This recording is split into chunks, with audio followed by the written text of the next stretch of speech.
ஆண்டவர் இன்றைக்கு நம்மளோடு கூட பேசுகிற வசனம் எசேக்கியேல் 22வது அதிகாரம் 30-31வது வசனம். நான் தேசத்தை அழிக்காத படிக்கு திறப்பிலே நிற்கவும் சுவரை அடைக்கத்தக்கதாக ஒரு மனுஷனை தேடினேன், ஒருவனையும் காணேன். ஆகையால் நான் அவர்கள் மேல் என் கோபத்தை ஊற்றி என் மூர்க்கத்தின் அக்கினியால் அவர்களை நிர்மூலமாக்கி அவர்களுடைய வழியின் பலனை அவர்கள் தலைமேல் சுமர பண்ணுவேன் என்று கர்த்தராகிய ஆண்டவர் உரைக்கிறார் என்றார். இன்றைக்கு ஆண்டவர் நம்ம இடத்துல எதிர்பார்க்கிற ஒரே காரியம், நம் தேசத்துக்காய் திறப்பில் நின்று ஜெபிக்கிற ஜெபம்.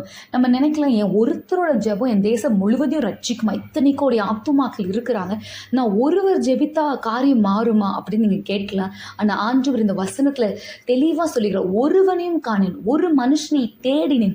ஆண்டவர் நம் தேசத்தை ரட்சிக்க தேடுகிறது ஒரே ஒரு மனுஷன்தான்.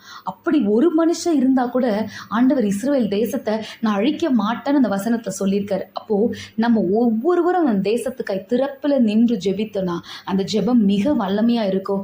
ஆண்டவர் தம்முடைய உக்கிரத்தின் கோபத்தை நம் தேசத்தின் மேல் ஊற்றாம ஆண்டவரிடத்தில் நம்ம மன்றாடி ஜெபிக்கும் போது ஆண்டவர் நம் தேசத்துக்காய் இறங்கி நம் தேசம் முழுவதையும் ரட்சித்து காப்பாற்ற உண்மையுள்ள ஒரு தேவனா இருக்கிற உங்க ஒருவரோட ஜெபம் மிக முக்கியமானது, மிக வல்லமை உள்ளது என்று இன்றைக்கு அதை நினைத்து இன்றையில இருந்து தேசத்துக்காய் தினமும் ஜெபிங்க. கர்த்தர் அற்புதத்தை செய்வார். ஆமென்.